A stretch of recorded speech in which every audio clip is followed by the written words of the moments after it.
Welcome to Between Film. In this dialogue, we'll be focusing on revealing and understanding a shadow of self. The late psychiatrist and psychoanalyst Carl Jung developed the concept of the shadow as a part of his theory on the human psyche. According to Jung, the shadow is a natural and universal aspect of the human psyche. It's formed from repressed or suppressed emotions, desires, and experiences. These repressed contents of the psyche often originate from childhood experiences, cultural and social influences, and personal experiences like religious trauma.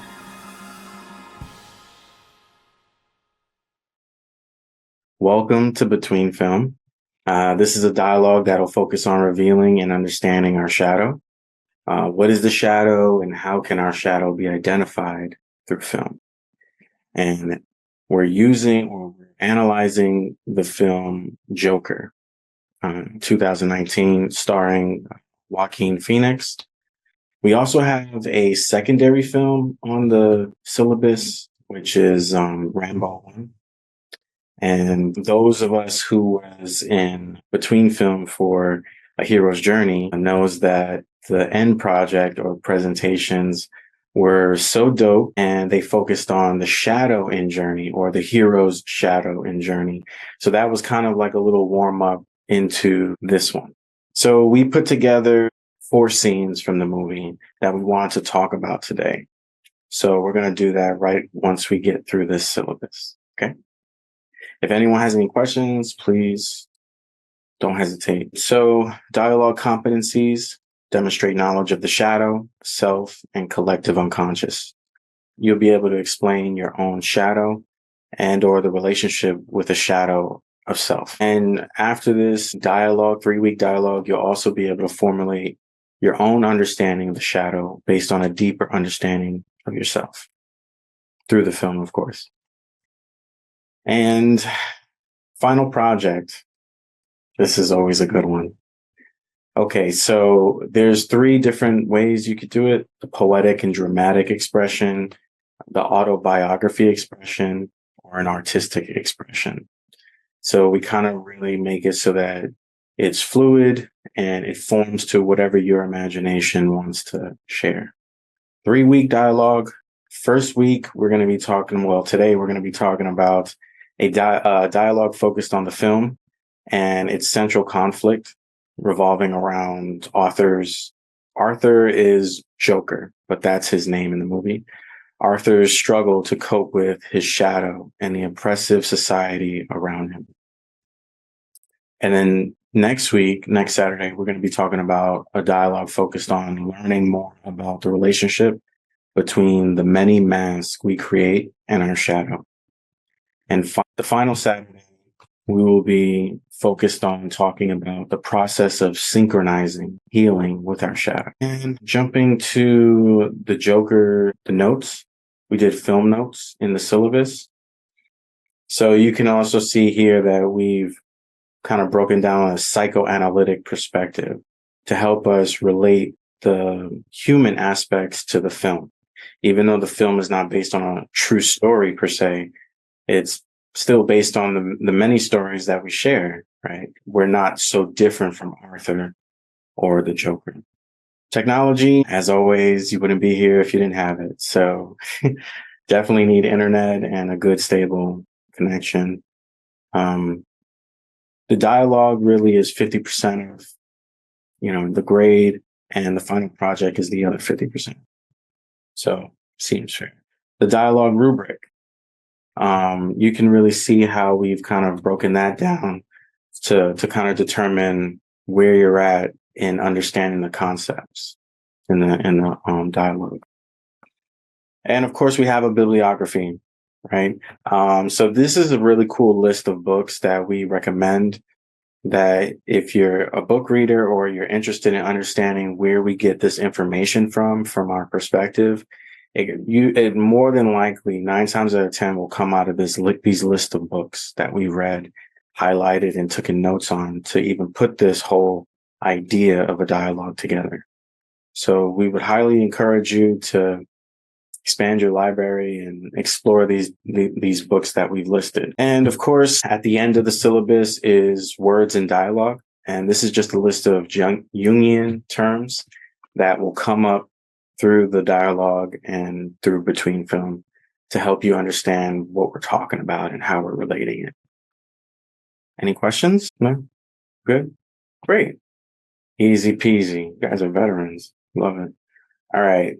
So we're just going to jump into this presentation.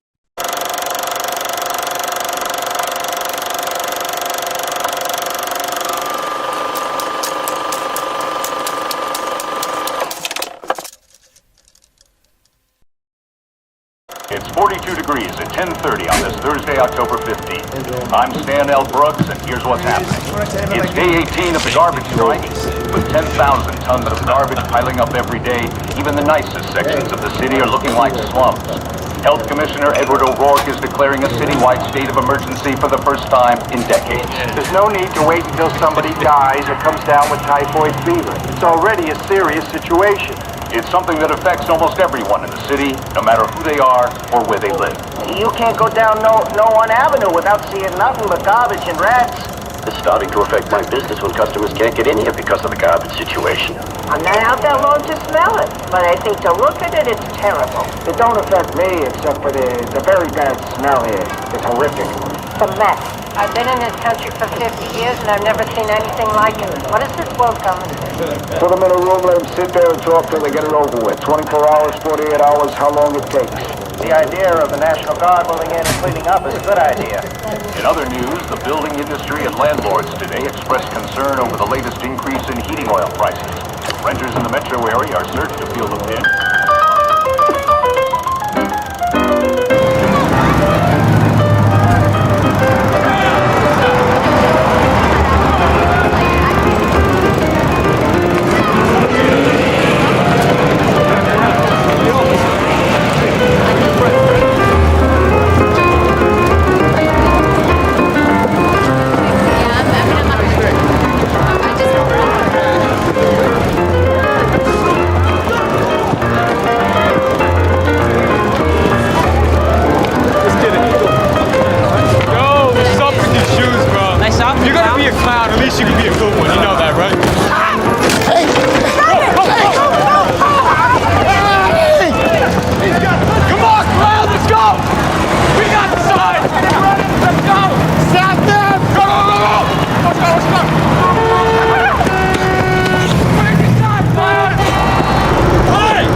Come on, this guy's weak. He can't do nothing. Harder! Harder! Beat him up. Take his stuff. Let's go, let's go. Come on, come on, come on. Let's go, let's go, let's go.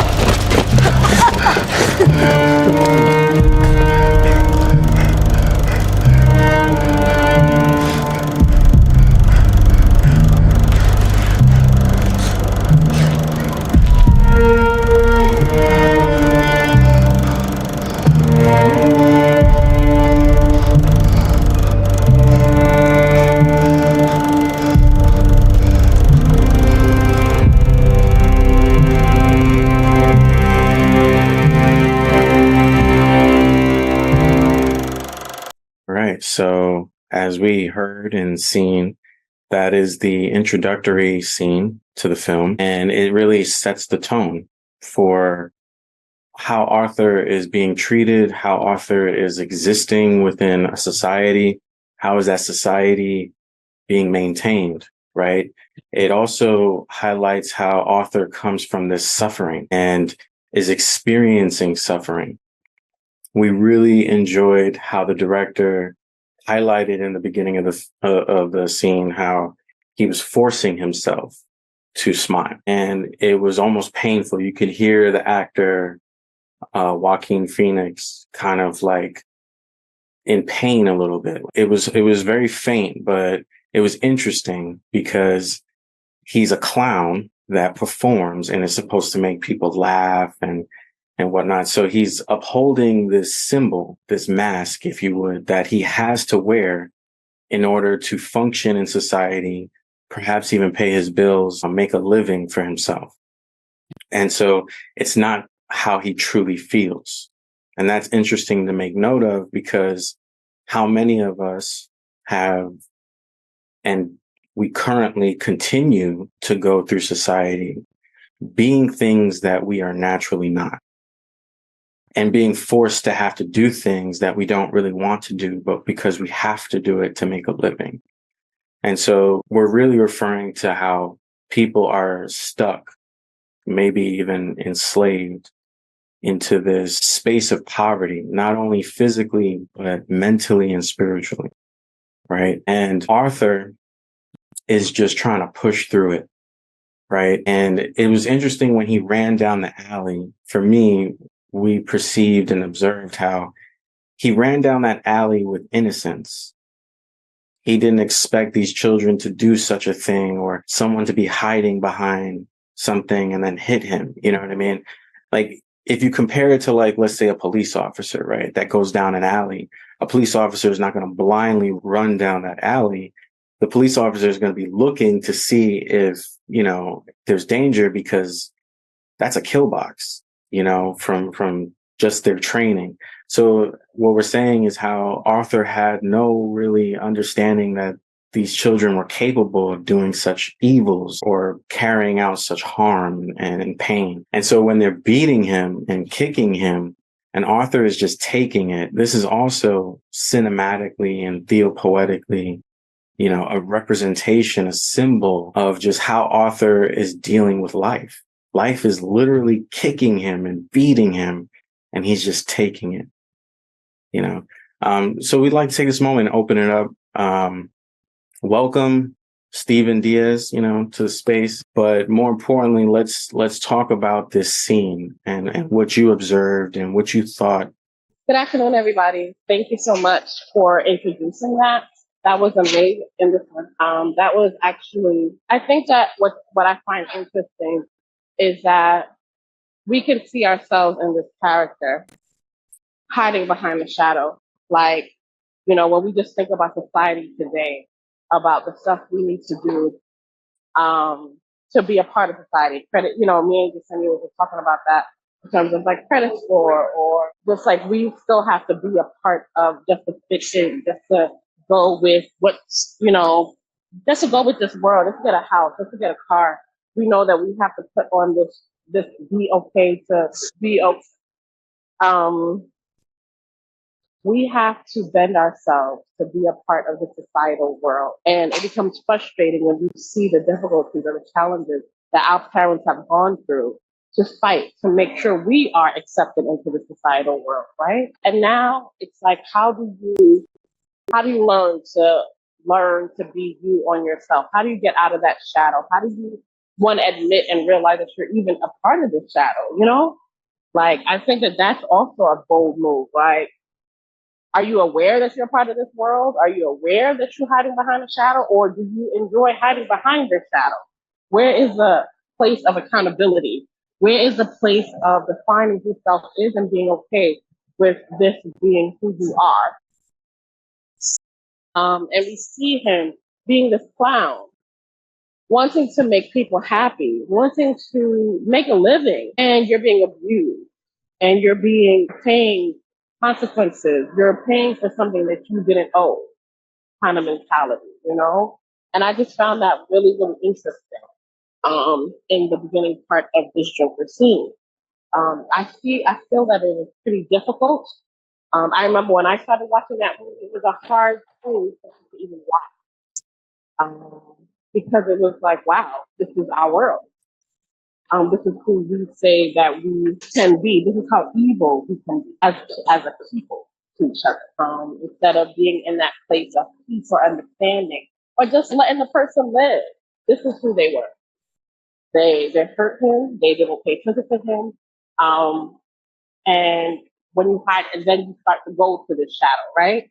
So I think it's what the effects of going to that shadow place.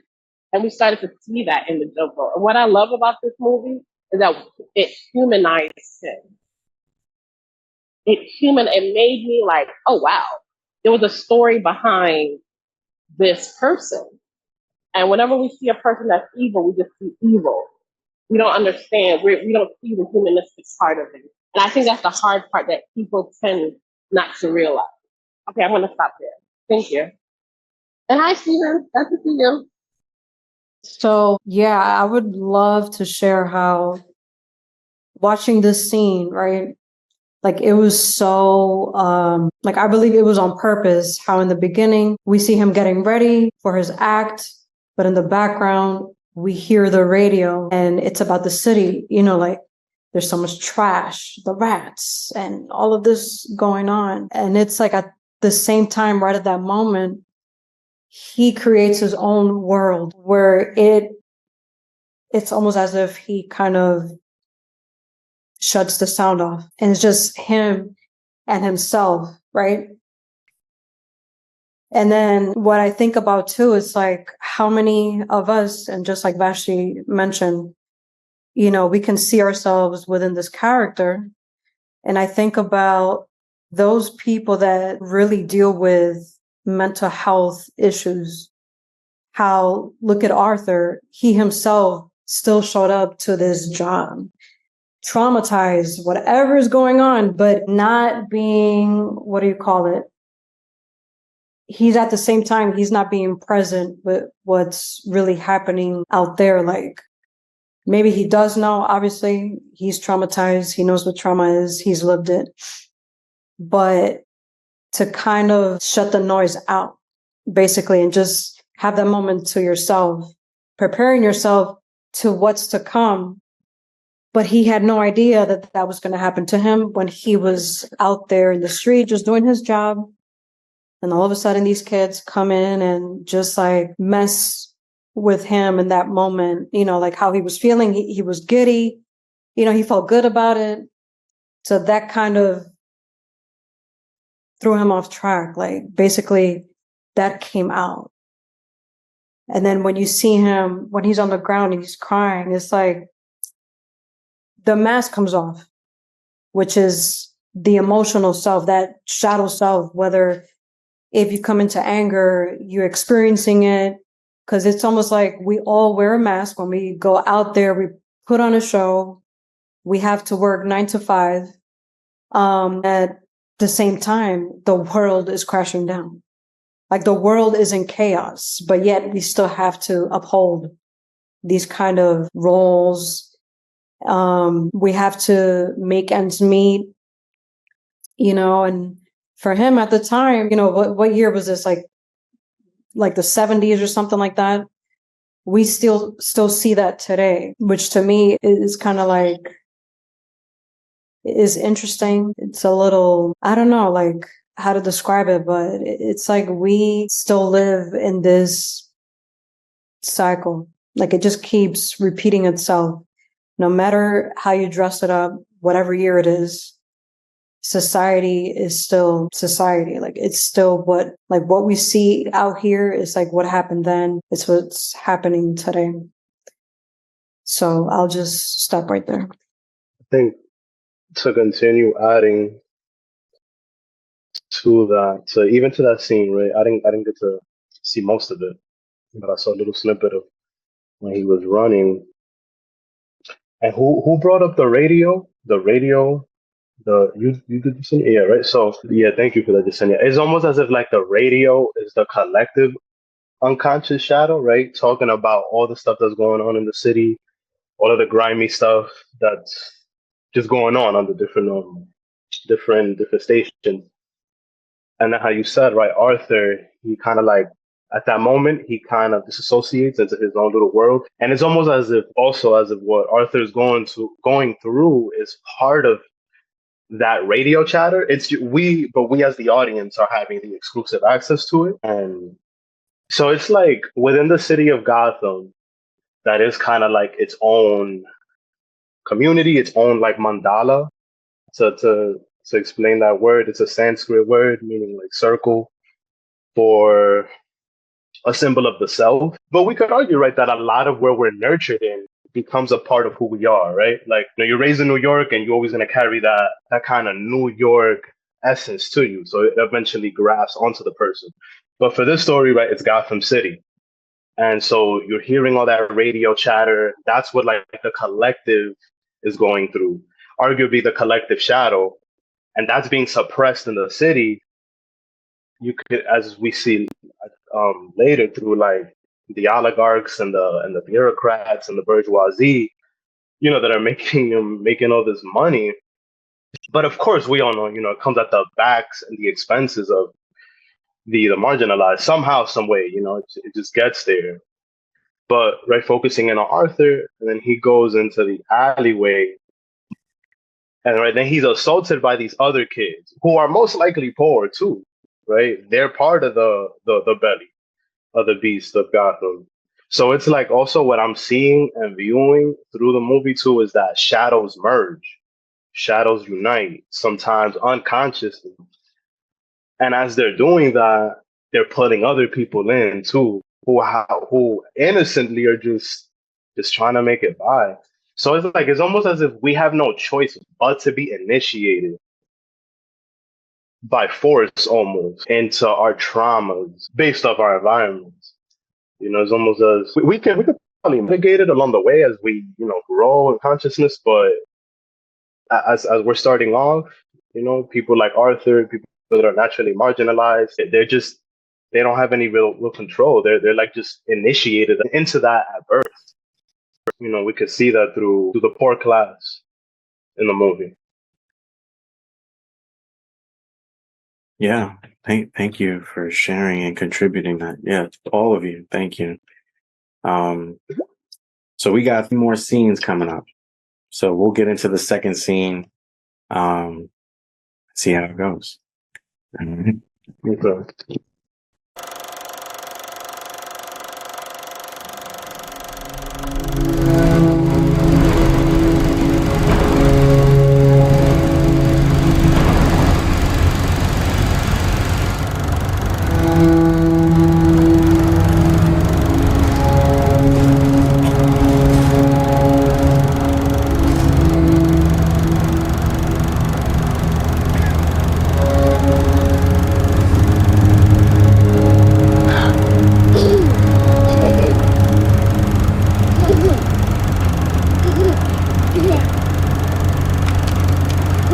Bothering my kid?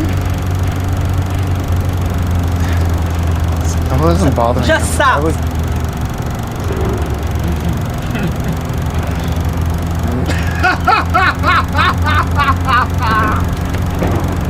you think that's funny?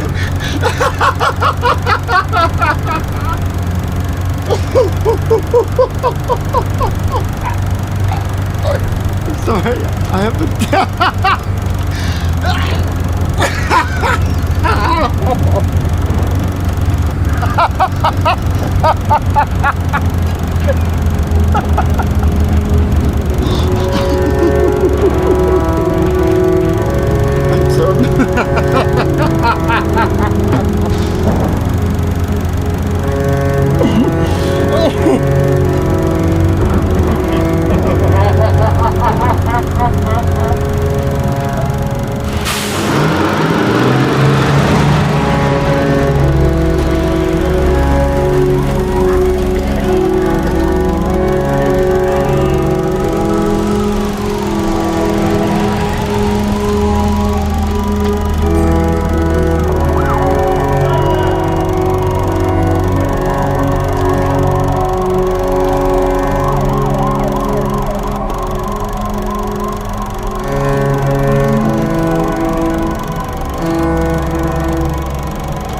Yeah, so this scene is really interesting. because it covers a few things. One is we understand that Arthur has a neurological condition.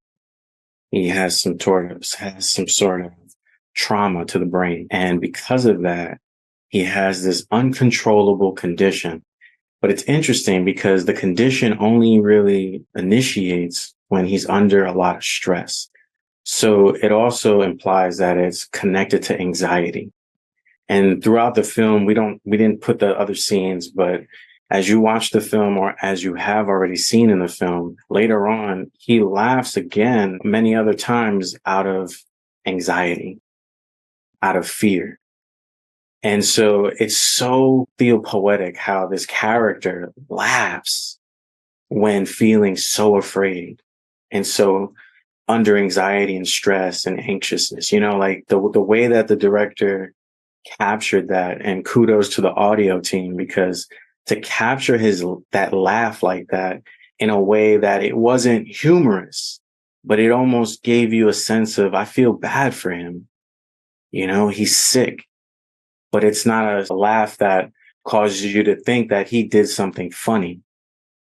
And it's interesting because later in the film, his laughing changes, but that's something we could talk about more than likely next Saturday. But today, just focusing on these particular scenes, you see how the director also had brilliant lighting. Like, it's dim, it's dark for a reason.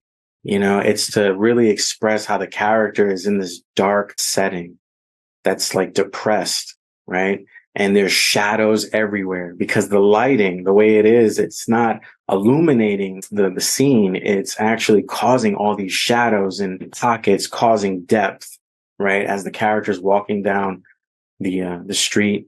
And then the infamous Bronx stairs, like Stephen added in the chat. Those stairs are symbolic because he has to climb these damn stairs every day. That's symbolic to the struggle, the daily struggle, just to go day to day. How do you end your day with this monstrous climb, to get to your rinky-dink apartment, and your horrible, hurt, suffering life? So we just wanted to add that. What do you guys think about that? Right, playing off of the mentioning of Arthur's like neurological disease is almost like to further the point that I made before. It's like he's like a microcosm to the macro of Gotham. So he's like a symptom of the city. And boom, as you said again, when under a lot of stress and pressure, the ironic juxtaposition of the pain, but the laughter to mask the pain, it's eventually mimicked by by most of the marginalized class later in the film. They wind up adopting that mask of, there really ain't nothing funny about this shit, like what they're going through. But since y'all think is so funny, we'll laugh with you. But it's a more sinister, it's a more sinister turn later. But yeah, I can't help but to see him as a symptom of the city, because there's others that eventually feel like, plays out differently. I feel like we're seeing the results of becoming the character that he is, right? We're seeing the process. We're seeing the journey. We're seeing how you got to where you are kind of mentality, And you're seeing the hurt. Like, there is no sun around him. Like you said, the darkness, though there was sun out, Like, how can I see this when I feel this way? You know how, like, when you're stressed and your entire environment becomes messy? That's where I feel like he is. His entire environment became dark. It became, okay, like if he could melt into the brick walls, he would. It was like, I am becoming this and this is becoming me. So this is a way of embodiment. This is a way of, like, I think this is the beginning of how we define a shadow, because he's now becoming this part of this shadow, right? A shadow is a reflection of yourself. And we're seeing it in how it looks to the outside world, the darkness, the gloominess, like the the colors, how they say whenever you use specific colors, that's why they use specific colors in hospitals and in therapy rooms, because the colors affect the patient. So we're seeing how these gloomy colors affect this individual by himself, and yet his whole energy switched around him. So I find that really interesting, because we have those days where it could be bright and sunny outside, but by those big walls in Manhattan or those Bronx walls, like you said, it feels overwhelming. Those buildings, those like, dang, hear the kids like, yeah, yeah, yeah. But you hear the adults like, I'm coming back. This is my reality. This is where I'm at. And I feel like this is essentially where he is. And I feel like this is the part in my world where you start to say, thank you for allowing me to be in your space. Thank you for inviting me into where you are. Because he is now showing us, and that's really, I think that's amazing when a director can bring you into an individual's space, his sense, his psyche, and we're able to see it. We're able to paint the picture this way. And I found that really interesting. For me, it's just like you're living or seeing through the world of someone who is mentally ill. And how does that look? It almost feels like a prison sentence, the way that they go about the scene. But yeah, I just feel for him. Yeah, you reminded us of the humanity in the scene that's captured when he interacts with the child, right? Arthur is living such a horrible, painful life, but on the bus, he engaged with an innocent child. And this is very interesting because you can observe how his own innocence came out, right? Just by being present with that child, and trying to make him laugh and really feel empowered, from the child's laughter, right? But then it's interesting how the mother, her anger, her tone, how she replies to Arthur is more of a frustrating, I've been working all day, I'm tired, this child needs to stay still. What that, that kind of daily frustration is in her voice when she replies to Arthur saying, can you leave my child alone, like he did something wrong, kind of thing. And Arthur's just in shock. Like, what do you mean? I was being so nice to your child. How could you perceive me as someone bad?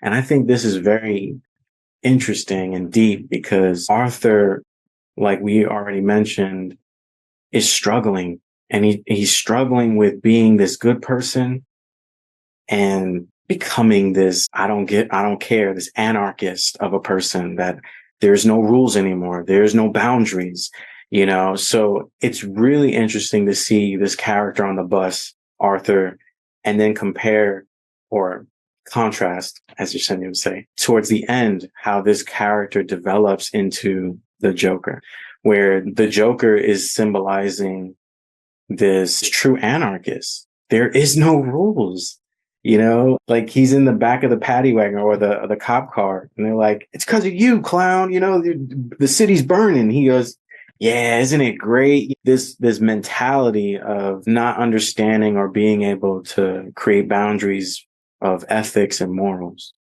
That's the danger of the anarchist that he's on the path of becoming because like we've already spoken about, Gotham City is chaotic, right? And even Arthur says this in the film when he's on the late night show and he's like, have you been out there lately? Like, do you ever leave the studio? This is also reflective of challenging people's, do you know what reality is? Because maybe you're masquerading in a fantasy thinking that the city is great and everything is copacetic, but it's really not. It's failing. It's corrupting. It's killing people. It's hurting people. You get that kind of whiff when Arthur's like, and sometimes they don't think that you'll just go wild, and this reference to, I'm snapping, that trauma that, as Carl Jung would say, the snapping of the psyche, the splitting of the psyche from trauma. It's just overwhelming. It's too much to bear, But thank you. This is such a rich dialogue so far. Does anybody want to say anything before we get to the next scene? I was just going to put in the chat, it's too much to bear. Like, that's what begins to be, that's what starts the whole mental issues or it's too much to bear. And I feel like as a people, we tend to define what too much is. But the psyche is saying, yo, I'm going off. I'm going off. And you start to, what does that look like when we have an opportunity to go off? And I feel like the Joker can show us what that looks like, because we don't want to be in jail, we don't want to be an evil person, we try our best to fight that side so much that we don't want to tip that thing over to be that person. But I feel like this is the humanizing part of this movie. I may not be in his shoes, but that understanding of it being too much, this is what could drive you there. You beat up just by walking down the street, minding your own business, you smile at a child, and you're being told not to smile at your child. Like, it's too much. And you start to see the lack of empathy, the lack of grace, the lack of mercy that is being shown to this individual over and over and over again. It becomes too much. And I feel like we can admit that we have those moments. Sometimes, it's shown in different ways. And thank God for that boundary that doesn't force us to go over. But I feel like all of us can have that moment of getting to that place. It's just too much. And I feel like we as a people, we tend to look at ourselves so much of you're hurting me that we don't see what we're doing to other people. How are we treating others? How are we loving them? Are you okay? Is everything all right? I just want to check up on you. Just a check up, just to make sure we're okay, really can go far. And we clearly see he has nobody. So that's where, for me, it becomes the empathetic hurt. It becomes too much, and we don't know how much too much is too much for an individual. So now I have to show you a form of love. And what does that look like? If I may add to that, I just thought about it. Like, what would have happened if someone would have approached him right there in the bus and put their hand on his shoulder and be like, hey, buddy, are you all right? It's all right. Like, what would have happened?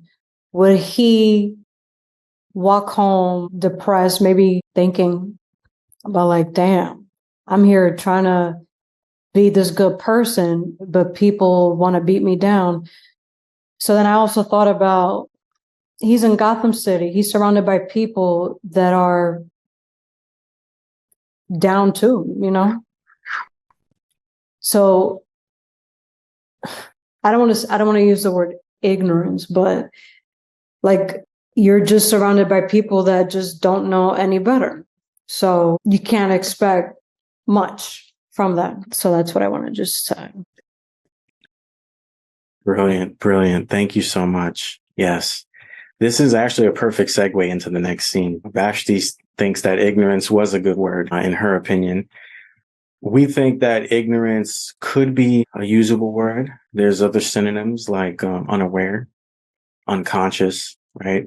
We think in the space of between film, we would probably more than likely use unconscious, right? Because we're all really unconscious of a lot of things, right?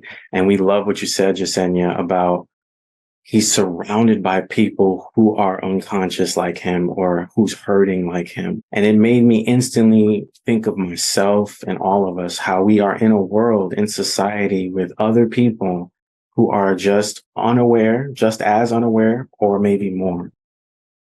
And it really does raise a challenging question within our psyches to ask ourselves, how do we navigate this world if everyone is unconscious? And it's like this intentional journey to be conscious of things. You know, like we can't be conscious of everything. No one knows everything. Right. And so we try to develop ourselves in a way that makes us more conscious. But honestly, us here, like we have community, we have support. And that was something you brought up, Jasenia. Thank you so much. That what if scenario, what if someone put their hand on his shoulder and say, hey, man, are you okay? That would be a form of support and community.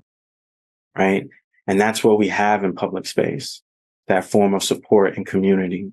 You know what I mean? And that analogy of a hand on someone's shoulder while they're in pain, we do that in so many different creative, meta-spiritual ways beyond the metaphysical. You know, we do it in very intimate, unique, loving ways.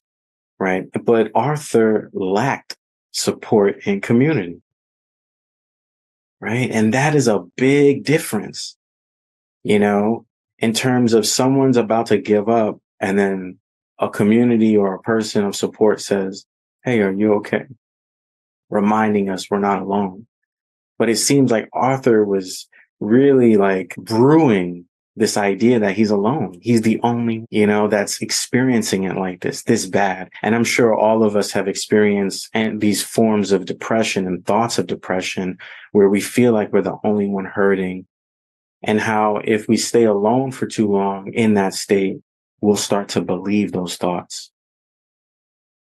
Even though they may be, like you said, you're ignorant, but, you know, or unconscious, but it still happens to us as humans. We're all vulnerable to that. You know, there's none of us that are like a superhero that can, you know, just shield those thoughts. Because if you end up having a person that is too confident, they become narcissistic. And that's also problematic. Right. So this idea of balance is very complicated and hard. It's a lifelong journey, you know, but in this film, you see how Arthur, most of his journey has experienced one side of the spectrum. You know, he hasn't really experienced love or support or concern or compassion. And for me, this film becomes the ideal example of what happens when we don't have a supportive community. We even go to the extent of thinking about how there's so many religiously traumatized people and they lack community and support. And then the increasing number of people that think that the only way out is suicide, checking out, just getting rid of that pain immediately is to just do something like that.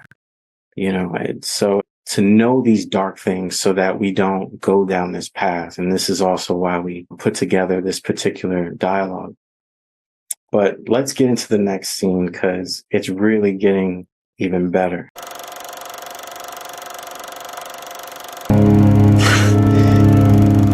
I heard this song on the radio the other day, and the guy was singing that his name was Carnival. Arthur. Which is crazy, because that's my clown name at work. Until a while ago, it was like nobody ever saw me. Even I didn't know if I really existed. Arthur, I have some bad news for you. You don't listen, do you? I don't think you ever really hear me. You just ask the same questions every week. How's your job? Are you having any negative thoughts? All I have are negative thoughts. But you don't listen anyway. I said, for my whole life, I didn't know if I even really existed. But I do. And people are starting to notice. They've cut our funding. We're closing down our offices next week. The city has cut funding across the board. Social services is part of that. This is the last time we'll be meeting. Okay. They don't give a shit about people like you, Arthur. And they really don't give a shit about people like me either.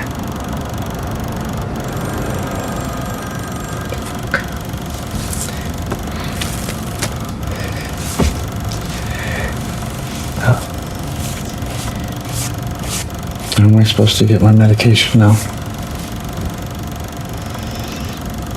Who do I talk to?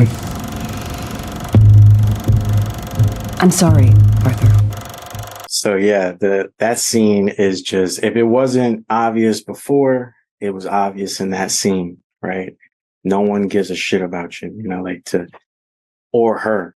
That for me was just like, wow, and we thought of even what's going on right now in this given moment in the country, in the world, where people are losing jobs and experiencing financial hardship, and everywhere you look to get help, government funding is cutting back, and programs are disappearing, and there's no help for the common person, And we thought it was interesting because even this emphasis on the pharmaceutical drug, like, where am I going to get my drugs now?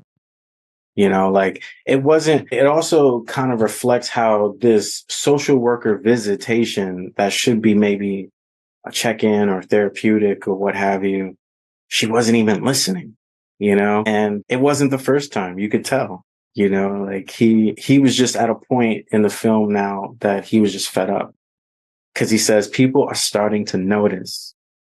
Right. And so this is a huge indicator that he's stepping into something that he wholeheartedly believes and he accepts. And we believe that that may very well be his shadow. So what do you guys think? Yeah, from what I'm seeing, it's like, right, again, it's almost like this, shadows, as they interact with one another, they're uniting, because even the lady herself, it's not much is shown, but for her inability to listen or dissociate, right? Can only imagine, she must also be going through her other things. And you see the frustration also in her voice, not to take away from Arthur, but to even kind of dial in on the person that's supposed to be helping, who's chosen a career to quote unquote help. And it actually reminds me of another part of a dialogue that you had elsewhere. I forgot the video, but Dr. Reyes, he mentioned how when the spider hits the web, you have no choice but to vibrate. And so she's just like a leg on that system. And it's a shitty leg. Like, she even said, like, yo, they don't give a shit about me either. And it's funding from the city that's going into this position. Now they're pulling it back. So now her job is on ice. How is she gonna make her money? And so it seems like that's also filtering, or probably has always filtered in through what she brings into the space, right? So that's one crab in a bucket. Now there's Arthur, who's the main protagonist slash more like protagonist of the film. And you see how now you see the intersectionality of their shadows a little bit. And it's not that he's more of a victim than she is, or but it's just really what happens. Like, neither party can really afford to listen at that current juncture, because it's just too much. It's too much, for those particular parties at the time. And I think I was going to add something else. I forgot. But yes, when you mentioned, they're finally starting to notice. And it's interesting that what they're finally starting to notice is the shadow. And I mean, that could be a good thing or bad thing, in the sense that it could either mean, one, he's either choosing to integrate the shadow in a healthy way, and you should be noticed for that, because then that symbolizes more of a totality of the self, or you just bring in the shadow without no integration and it's chaotic. So it could go either way. But yeah, that's what I caught from that scene. Thank you for humanizing the worker, Stephen. And that's so true. I didn't even think about that. Like, she just lost her job as well, right? Like, that was a great point, because I was so focused on the main character that I didn't even think about her, as a person. Like, you here got me thinking about you, and I here have to think about how I'm gonna make my next meal. Like that. I think that's just the reality of the lack of support we live in society. Those that, are determined to, like, okay, well, they say that I can get this, and they'll help me to, there's no residual funding, there's no support, there's no, to this. Like, okay, So I'm about to go crazy, you know? It reminds me of the movie with Denzel Washington trying to get a heart for his son. I forgot the name of the movie. But it's like, yo, you didn't John tell Q. me. John Q. John Q, thank you. Like, so my son needs a new heart and he's dying. And because I don't have funding, you're not going to support me. This is the society that we live in and the lack of support. And we know that there's ways to go around it, but we're not willing to, again, provide grace, provide mercy. You know, like, what if it was mine? What if it was somebody I knew? You know, and as cold as she was in that conversation, she had a moment. She had a moment of her own frustration. Yo, they let me go too, bro. Like, they don't care about us. And that was her moment. Like, I can't care about you. And yo, when you work in the public sector, you understand that. Like, you know how many times I try to help families, but because my job doesn't incorporate me helping you beyond this level, I can't do nothing for you. And so therefore I became a person of let me get to that next level of understanding where can I guide you to assist you. Because my job won't. It stops here. Oh, we're here for the people. Oh, we're here to help you. No, we're not. No, we're not. We're here to support you to say that we started something. And it only ends here, you know? So I feel like one thing I do admit about him is that he did take on accountability where he knew he needed help. And I feel like we live in a world where a lot of people don't even admit that. I need help. I'm coming to you for help. You know, what frustrated me is that she didn't even provide like, hey, well, this organization is still available. This could help you. There was no next. There was no solution. It was well, your problem, your problem. And we also live in a society like that. Why are we doing this? Why are we, you know, why are we making believe? Oh, I care for you. You care for me, so you show me you care for me. You know, at least assist me to, okay, you know what? Let me try to give you someone who can help you because I can't help you right now. You see this man, and he said it. He said it out of his own mouth. Like, every time I come here, you don't listen to me. I don't get paid to listen to you. I'm getting paid to give you your drugs and keep it moving. I love what you guys shared.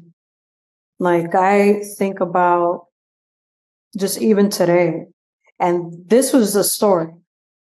It wasn't based on like a true story, none of that, but it can relate to someone else's, you know, truth and reality. And it's like these kind of jobs, you know, being part of the system. And then we say we're called to do this, you know, I want to help people and this and that. You can only help people to an extent based on you working under an umbrella. So it's like you can only help people but so much. But like how Vashti mentioned, which was a good point, it's like the social worker, she didn't even give him like, you know what, I'm gonna refer you out to this place or check out this program, whatever. They're still running and they'll be able to help you out. You know, just showing that at least I'm still trying. However, if we were to think or put ourselves in her position, maybe a long time ago, she signed up for this job. Maybe she was younger and she realized that once she was in this position, she slowly realized like, wait a minute, this is not what it's cracked up to be. Me maybe getting this education to quote unquote help people, it's not really a thing. Like it's an illusion. So even herself, people in certain positions, they themselves are battling with the system, how fucked up it is. You know, I'm the one that's supposed to be helping this person out, but it's not designed that way. You know, like, excuse me, it's not designed that way. And it's just sad because it's like, yes, this is not based on a true story, but it can still be someone else's reality. And if you're, again, we think about the time frame or the period when this was going on, this is happening today. You know what I mean? Like people are just losing hope? How many things are we going to come up with or put together to show that we actually do care about humanity? But then it's like we feel like we're so defeated with what, like what's the design that is still being used, is still being implemented. We're still using old ideals and things and systems, and we're still in square one. If we're at a point where mental health has just it has increased a lot more, and here we are in 2023. We think about, we're at a time where there's just so much technology, there's just so much improvement, but it's like, where are those things being allocated, if not in the people, which is really not the case. I don't know, that's what I see when I'm watching these kind of scenes. I kind of relate it to what's happening.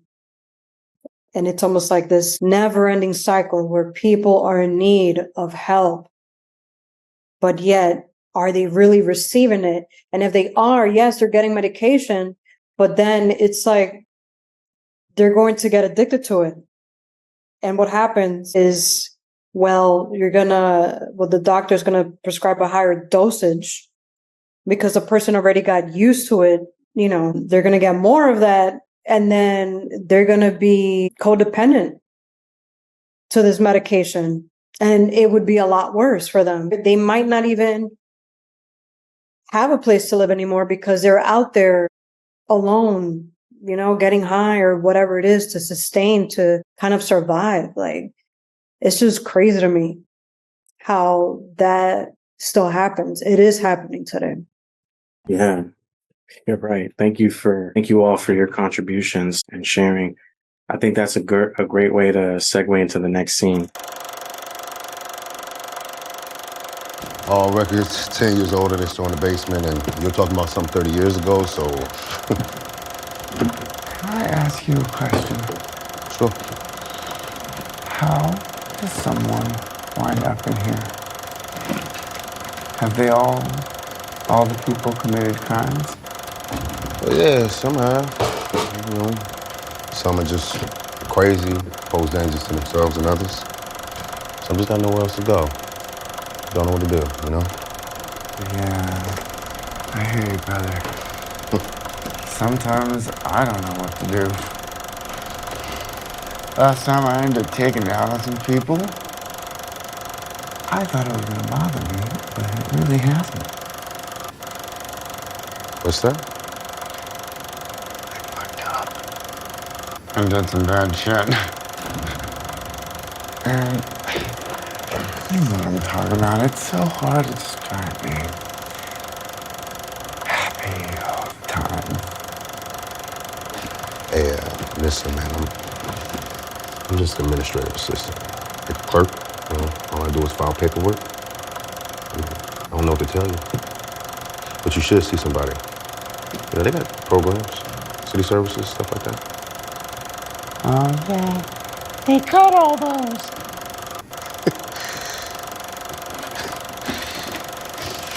All right, here it is. Fleck, Penny Fleck. Let's see. Diagnosed by Dr. Benjamin Stoner. No, the patient suffers from delusional psychosis and narcissistic personality disorder. Was found guilty of endangering the welfare of her own child.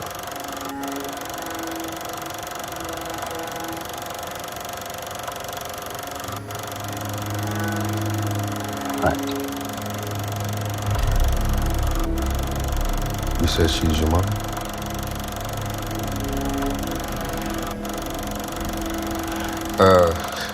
I'm sorry, man. Like I said, I can't release these records, without proper forms. I could get in trouble.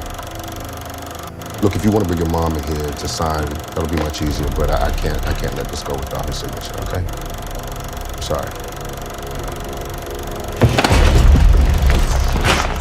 No! on, man. Come on, man. Hey!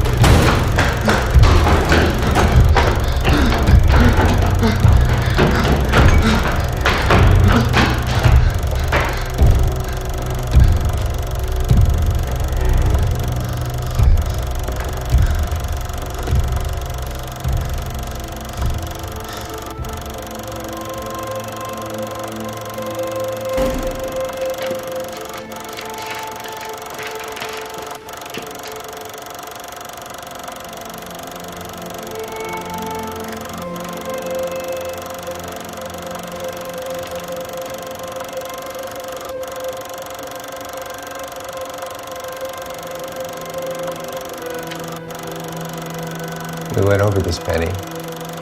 You adopted him. We have all the paperwork right here. That's not true. Thomas had that all made up. So it stayed our secret. You also stood by when one of your boyfriends repeatedly abused your adopted son and battered you.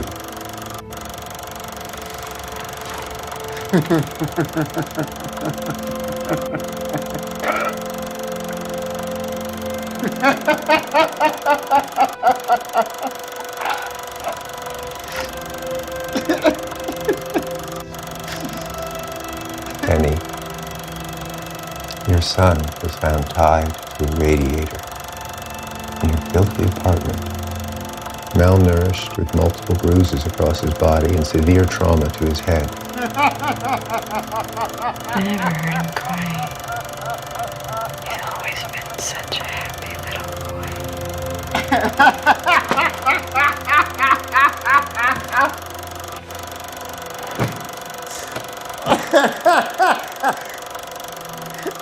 Yeah. So you see in this scene how that laugh comes back again, right? The condition is triggered. Him just reading the file and trying to piece together what happened to him versus what his mother told him. You know, this scene is packed with a lot of things and we can't cover it all, but we thought it was very important to at least highlight how Arthur is going through a process of shedding, and the ideas and the life and the reality that his mother created for him was shattered. And so anyone that can relate, empathize, or imagine that their very foundation, the very ground that they walk on, just disappears, just is shattered, broken. What stability do you have in your mind, in your spirit? You know, and for him in the staircase, going through this sort of meltdown and trying to just comprehend and process that my mother let me be tied to a radiator and be severely beaten. And then this is also going back to say how this neurological brain damage even occurred. Because of all those beatings and kicks to the head and blows to the brain or the head, causing this neurological condition that Arthur has to now live with. Him and again, the director or whoever decided to pick Joaquin Phoenix, brilliant, because when you look at the anatomy, the body structure of the actor, he's so skinny and malnourished, right? And you see that when in the beginning of the film, when he's doing his clown shoes, and you see the flexing of the back, and you see his spine just curved and popping out, you know, it's like he doesn't eat, you know, and he has bruises and stuff because he got beat up.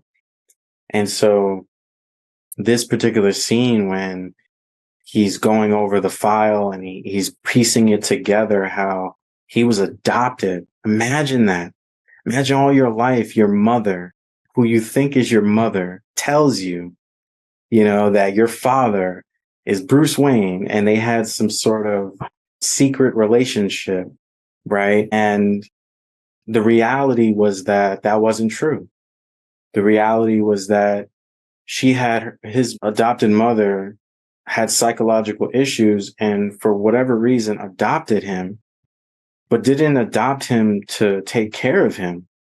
It ended up that she adopted him, and then all these other events of abuse just started unfolding. Her abusive boyfriend at the time beating her and beating Arthur. And it also makes us pause and say, wow, the mother must have been heavily traumatized just to be able to create these other narratives.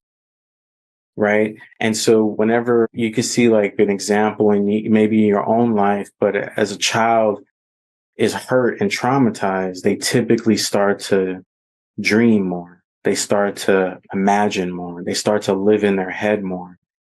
And so we see this throughout the film when Arthur is imagining things. It even fools us as the audience until we get to a certain part of the movie that we say, hold up, wait, piecing it together that the director did such a beautiful display of putting his dream overlaying over reality. So we couldn't, as the audience viewing this film, tell the difference between Arthur dreaming because he's so traumatized and what's really happening. And we thought that was creative and very brilliant because it articulates how us as humans undergo that. We create narratives in our mind because we don't want to face the truth of what happened or the truth of things about ourselves, so we create masks, we create narratives, we create an alternate world from our trauma. But with Arthur, it's interesting because in this scene, his shadow was still present. It's not always typically viewed as like this dark, evil thing, but his shadow was part of the laughter when you think about it. Because his shadow, all that fear, all that anxiety just started coming to the surface. And that is what triggered his condition of laughing. And as he's reading it, his hurt self, his most inner hurt self is crying, really. But it's theopoetically expressed as him laughing. So deep. So what do you guys think? I was thinking, so even though like we haven't seen her yet, but we have seen his mother, kind of like what's his idea also of like what his animal is looking like now too, because his real mom is a mystery.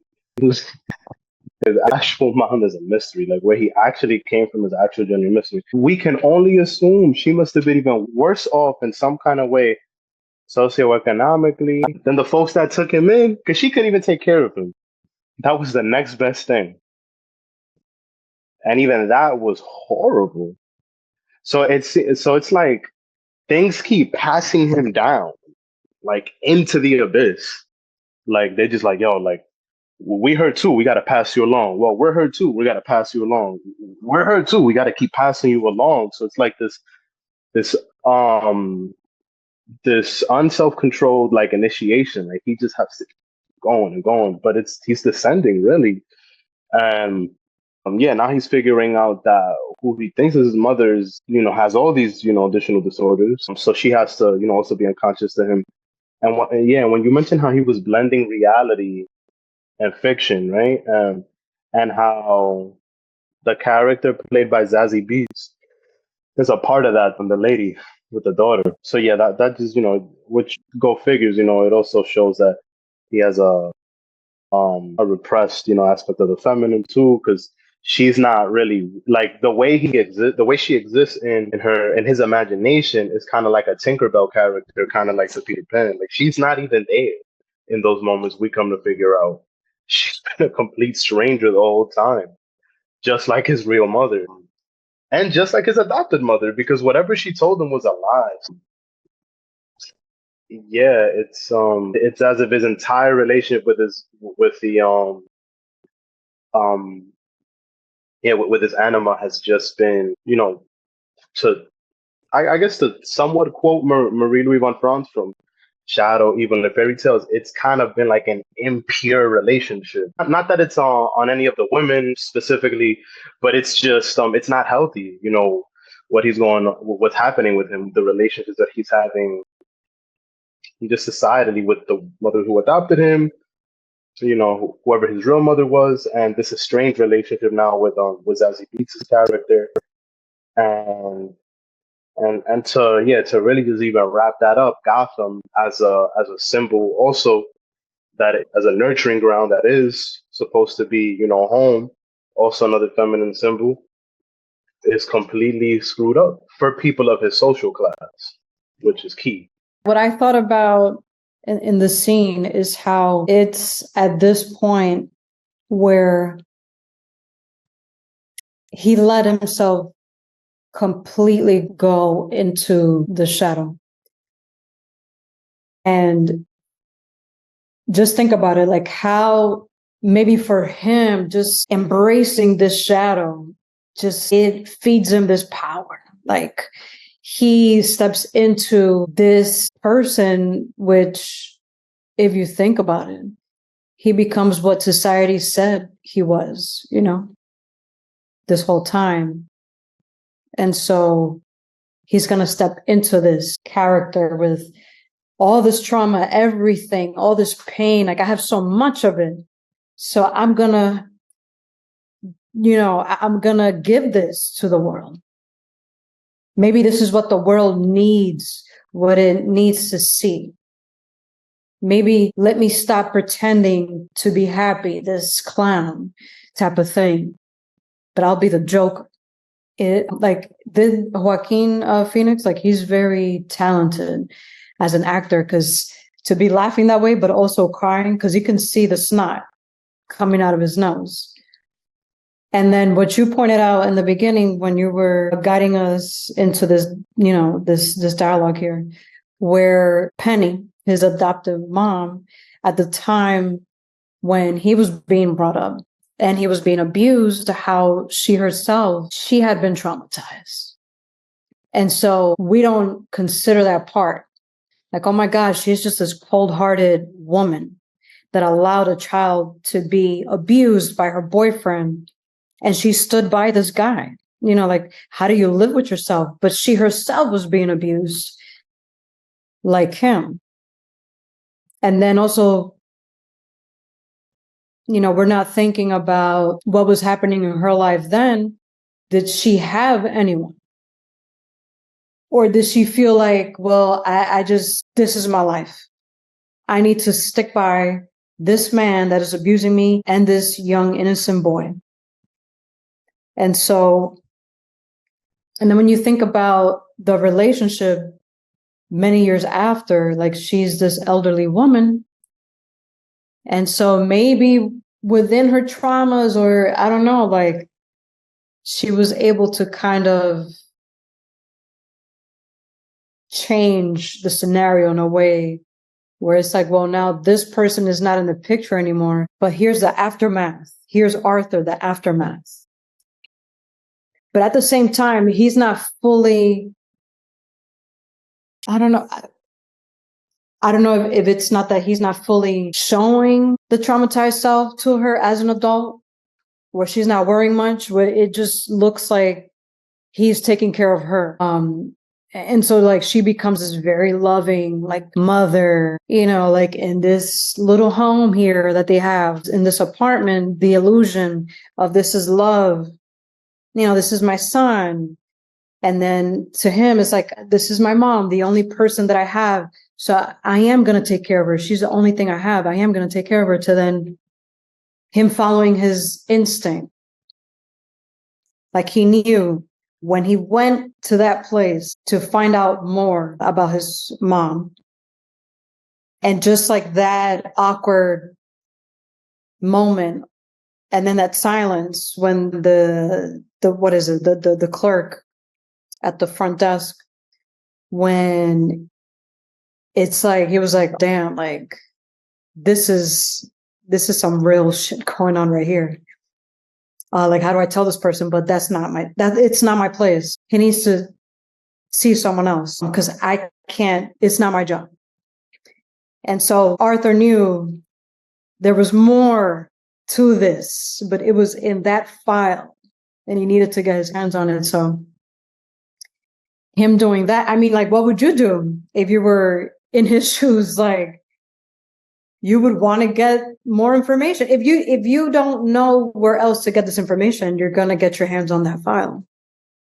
And so, yeah, he broke whatever, I don't know, like that can get him into trouble, but he did what he needed to do at that moment for himself. Because how does someone find out or identify as themselves with lack of information? How do you step into that? You can't. And so him doing that, especially in this scene, it's like the bomb drops, you know? And so that's when we get to see him in all of his glory of this shadow self. I was thinking about how what happened to him was like public knowledge, but it wasn't even his claim. That's sad. You see the newspaper article. I'm trying to fit it to like a psychological symbol. Item. Yeah, no, but yeah, it's interesting how, well, yeah, kind of like how just saying it was like he knew, but like he didn't really know. He wasn't sure. It's almost as if, yeah, like, you know, the city of Gotham is still a symbol for himself because he knows he went through something, but just doesn't know exactly, right? It's repressed, it's pushed back through the trauma. But I just found that almost like, damn, that's messed up. Like, how is it that like the city has the right to know the public intimate details of how it happened and how these things happen to him? Like, well, not everybody's, but by way of the stitchings of the news articles. And it's like he can't even, he has to steal what's his. Like he has to reclaim it. I guess, yeah, that's kind of like a good way of seeing it. Like he kind of has to take it from almost the belly of the beast, which you could look at kind of as the system. Like he had to physically take it, like, you know. And yeah, even the clerk was really no help. Redirected him back where he came from, and he wasn't even sure. And yeah, and it was also kind of symbolic. As he was running away, he also ran down. He didn't run up; he ran down. To deal with that information in the depth. So yeah, that was, yeah, that just bothered me though, like how he couldn't even actually have access to what happened to him. Yeah, that's a really good point. Thank you for bringing that up. Maybe the closest symbol could be the fool. It's sort of like he mentions when he's on the Murray show, my life is a comedy, you know, and it's really interesting how everyone's laughing at him sort of because everyone's in the know. He's the only one that doesn't know the joke and doesn't know he's the butt of the joke. And in that way. So, you know, it's really hurtful though. Thank you for bringing that up. That's a very good point. Like it's painful to know. You feel embarrassed. You feel like people have been laughing at me this whole time. It's a horrible feeling, right? We're not even going to sit here and try to describe it as much because it is an indescribable feeling that may have come up in him in that scene, you know? That's like, for me personally, I don't know how I would feel, but I would be very angry, right? If I was the butt of a joke and people were laughing at me and I didn't know something about my life, but everyone else in the world knew about it. You know, it's like, how fair is that? You know, why is it so hard to just have access to the truth about me? You know, why is it being withheld? But we love what you said, Jasenia, this approach, this perspective of empathy about the mother, because maybe in her hurt and pain, she was trying to shield and protect Arthur from that hurtful truth of events. You know, that's one way to look at it, you know. But then I was thinking too, as you just mentioned, how, right? So in all fairness, going back to the symbol of the feminine, the anima, then it seemed like it tried to change, right, in his life. It was negligent and abusive earlier on, And interestingly enough, it's seen, or and unconscious when not to take a dig at men, but the old, the boyfriend, right? So some kind of weird surrogate father. You could kind of view it as it's as if like when the presence of the masculine was left unchecked, it was raping everybody, like just beating the shit out of people, beating out of Arthur, beating the feminine, beating the boy. And you can almost just connect whoever this man was to what's going on to the driving force of what makes Gotham Gotham, right? Because it's a symbol of New York City, right? So when you look at New York City, this is a dog dog city. And this ultra masculine push is rewarded here in the city, to get it out the mud at any means necessary. But what happens when that goes left unchecked, and we see that with the inner city urban youth too, right? This ultra unchecked, unbalanced masculine force that it just domineers everything. I think it's a good symbol to see kind of what was happening in his life when he was younger, right? And then I'm assuming after all of that happened, all of that stuff went on the news, and I'm assuming they got some kind of attention and some kind of help for what happened. Now that man is not in the picture, and then you see how the mother is now as he's an adult. We can assume maybe that it's an assumption at best, right? We can assume that maybe once that man got out the picture, the mother then became, as Wijasenya was picking up, something more softer, something that could be more present. But everything that happened in his younger years had to be kind of buried to progress for the time being. I started thinking about how, in reality, it's not the Joker himself and the shadow self that's creating an alternate reality, but everyone is existing within an alternate reality, and he's breaking out of what he has created. But everyone is within something that's not theirs, right? So I think Stephen alluded to society. The society is actually a project in and of itself, right? It's symbol and idealism of what we hope to be and what we think we are, yet we're not. And then Joker and trying to live in the real world doesn't fit. And he's an outcome of, someone trying to live in an ideal world, but knowing that they are doing so many other things, right? Here I am. I'm a wealthy man. I'm working in Gotham. I'm doing the right things, but in the shadows, he's with other women, sleeping with other women, doing other things. The question of truth, and that's kind of a funny play there. That's kind of being asked. We're actually all within these alternate realities. We all are playing in that play. But there's these cracks that see through and shows us, what our passions are. And that's one thing. And I'm just throwing it out there. And I think the second thing was, as we're talking about, he's the fool, but he's the fool that's speaking truth, right? The medieval and the role of the Joker or the court jester in the court is to speak truth. We can speak truth to the king and they laugh because he says it in a joking manner because he's just a court jester. He's joking, but he actually speaks truth. And so you have this Joker that speaks truth in a society that is in and of themselves part of that play and part of that game. Don't really know how to break out of it. And so they laugh along and they go on with it. Which, that makes him the enemy. But, so I think so, I don't know who mentioned, I don't know if it was you, Aaron, you were mentioning that he created this alternate world. We were seeing that alternate world. But actually, as we're watching it itself, that was an alternate world, right? And it's that juxtaposing of the two that introduces us to a third world, which is the real world. So it's not that he was in an alternate world and there was a real world. It's that he was in an alternate world. We're viewing in an alternate world.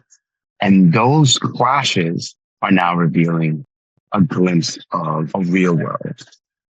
And so those are the pieces that I was thinking about. And then when Yesenia is talking about the mother, how she needed to create an alternate world just to protect the child or just to survive, or things that they needed to ignore to survive. Right? Once again, these clashes of alternate worlds, which hint at these realities of trauma, and of which he's trying to cope with, because he no longer fits, because he is literally the outcome of, the ideals that just don't work, right? And really only work for a select few, and everyone else that's hustling, everyone else that's trying to survive. So those were some of the thoughts that I was hearing from all of you, and from what I'm, from the film, things that I'm seeing. So, of course, thank you. Oh, thank you. You're all caught up. So I think this is a great way to segue into the last scene that we've selected for today's dialogue. And after that, we can discuss a little bit and then we'll close out, okay?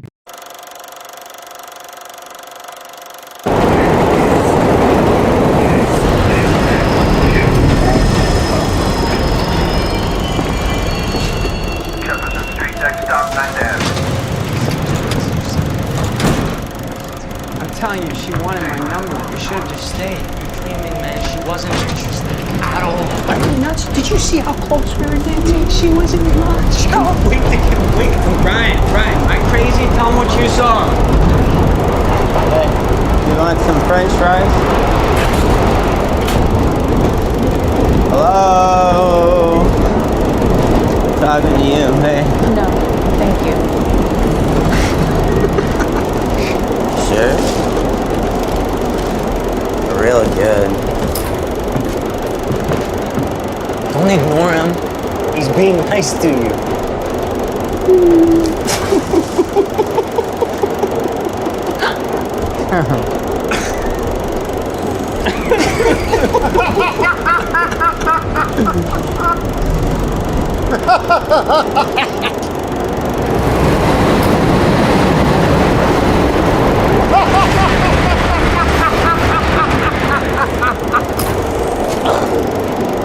Is something funny, asshole?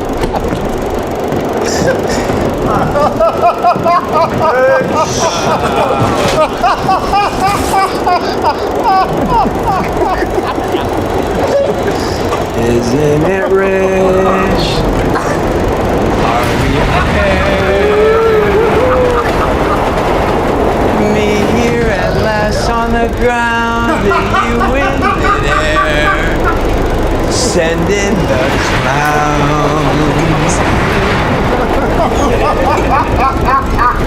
Isn't it bullet? Don't you approve?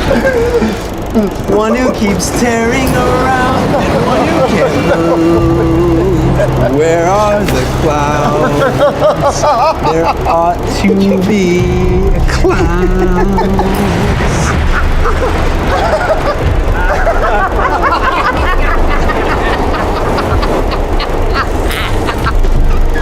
So, buddy, tell us what's so fucking funny.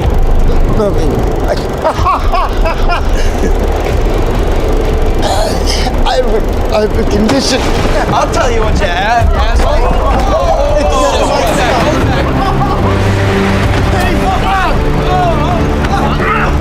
We got a kicker, huh? Hey, hold him steady, Stay down, freak.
That was the subway scene, and this was also a good representation of Arthur snapping, or there's a splitting of the psyche, trauma, right? Where he just reacts and shoots the three young men. But what's interesting, going to the beginning of this scene, where these guys are drunk, they're obviously of privilege. They feel like they can do whatever they want. And one guy is harassing this woman.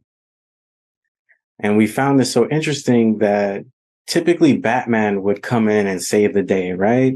But Joker, in a way, a weird way, a dark way, saved that woman because his condition created a distraction, and we thought that was really interesting. And how, like, before all that, he was smiling because he thought that she was going to play along, or it was, people just being funny.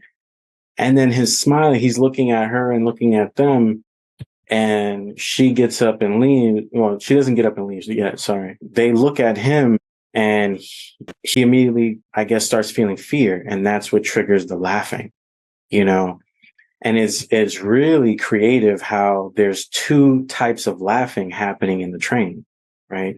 You have the three young men who are laughing because they're trying to enforce humor, right? There's a sense of sarcasm in that laughter. But then with Arthur, his laughter is out of pain because he's experiencing his neurological condition, And the chubby fellow comes to him, takes off, the hairpiece. And then even his sort of laughter was very out of tune, right? Out of whack. And we thought that the director was trying to do this to really help the audience see, like, Arthur is not laughing out of humor. Like, you even see it in his face. Like, he even tries to utter the word, I have a condition. And, it's painful for him to stop himself to speak, and the lighting again, man, the lighting was just on point, right? The going in and out from black to light, and you're on this subway, and we thought of this as theopoetically and spiritually, like Arthur going in between the shadow and his conscious self, and it's just like switching back and forth, back and forth, back and forth, until you see the whole event go down and he shoots them. The lighting stops flickering, right? The train stops and he goes after that guy, right? And he just empties the rest of it. And you hear the clicking, like he didn't stop after the first click. He kept going. Like, and this could represent that he was in a state of trauma, state of shock, right? And then the ringing in the ear from the gunfire because of the acoustics in the subway, and him shooting off the gun inside the closed train. That'll make anybody's ear ring. And we thought that was so important to the storytelling that the director did, right? In this film, to include that we had the observation or the experience of Arthur, his hearing, But this was a very interesting scene, fully loaded. What did you guys think about it?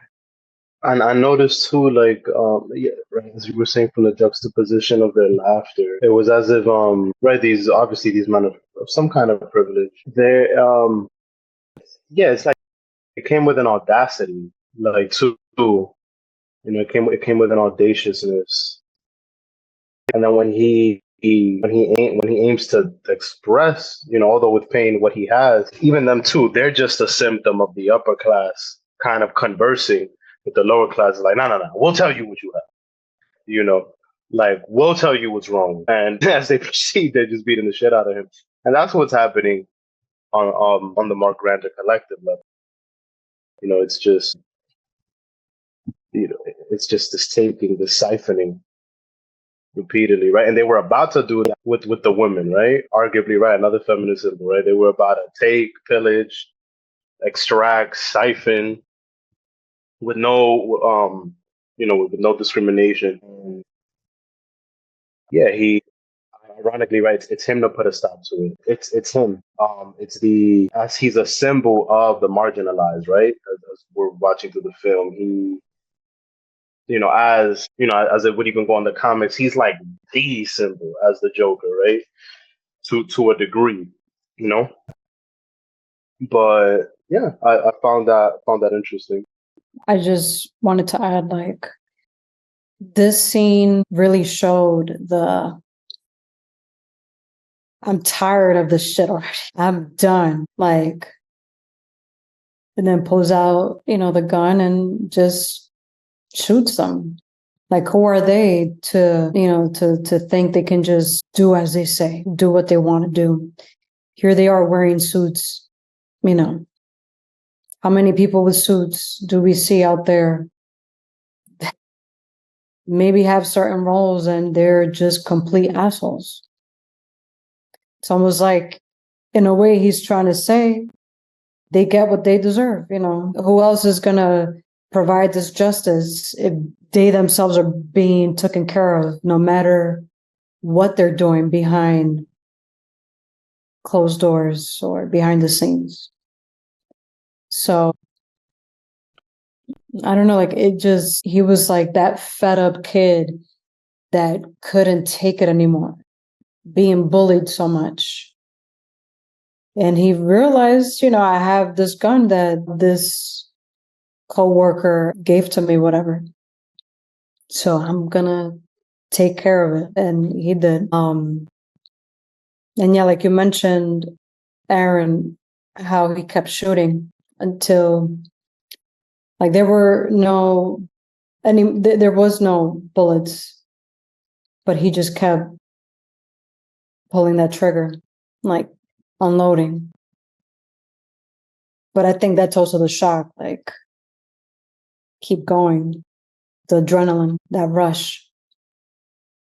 And so it clicks in, I need to get out of here. And he just runs off. But I mean, how would people feel? So, like, when you think about him throughout the movie and he's on the Murray show and he's like, yeah, but if it was me, you will walk right over me, kind of thing. So it's like the injustice, like, now you're picking and choosing who's the victim here, when lo and behold, it was him. But obviously in those times, there's no cameras. And as you can see, that was probably like the late hours because these guys seemed kind of drunk and the subway was empty and stuff. Like, no one was there to witness what happened, and the lady, she left. So he had to take matters to his own hands. I'm not saying that it was the right thing to do, but I don't know. It's just sticky, is a tough situation to be in. Because now look at you. Where do you come from? With what means? And then you have these guys that people know them. They're playing certain roles in society. And so they're going to look as, oh my gosh, the poor guys, these poor guys that they work, and whatever they're providing. But Arthur, this poor mentally ill person, no one gives a damn about him. So it's just sad. Yes, and I wrote down in the chat while you're talking, you made me think about that's the phrase that morals has an aesthetic.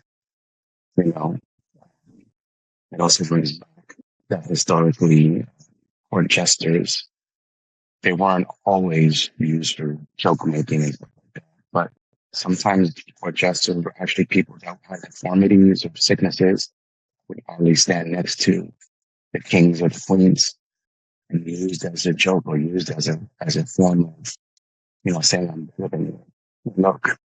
So you have these, you see that in that scene, those men in suits. We symbolize that there must be, and it must be Wall Street. It must be high rollers, as we call it. And they get to do whatever they want. And they can shift at any moment. Once they see danger, you see how they run and how they're screaming. And maybe in the scene after, you have the police run after them, and no one questions what they were doing before. They just know that they were in suits and they're dead. But the ones that were ridiculed, the woman that was harassed, no one asked them anything. So morals as an aesthetic. And whoever defines that is really the one who controls what the morals are in society. So, we see that wonderful critique there. And Aaron, as you would say, I think it's wonderful that you picked up on those pieces of light shifts, these breaking points. And I wonder if it's moving from that alternative reality or the reality that's imposed on us to the true reality or the actual, which is justice needs to be served, as you were saying. So, I'm just enjoying what everyone's saying here and picking up on those little things. Thank you. Yeah, thank you so much. This was an amazing first part of the dialogue. Again, we decided to go about it this way with selected scenes and thought that would be better and more organized and fruitful for the dialogue. And we think it's a good fit. So we're probably going to keep doing that. So on that note, next Saturday, we're going to continue the dialogue, part 2, and we're going to have some scenes that'll highlight what we're going to be talking about. And then we'll just talk around those scenes to make it easier, because it seemed like, Raphael was easy. He could easily just jump in, and keep up, because we were going through based on the scenes and not just talking about the general movie. So thank you for this. Again, this is a beta course, and this is actually the trials and tribulations so that we can create a better course for the public to experience. I think we're at our time, and we want to be respectful to the boundaries in which we created from 1 o'clock to 3 o'clock and respect your time. We hope that everyone has an amazing day. Thank you so much for joining this space and joining the dialogue and contributing such wisdom and truth. Your time is precious, and we are very grateful. Does anyone have any closing remarks or feedback before we close out? As always, we love you. We look forward to the next dialogue. Catch you guys later.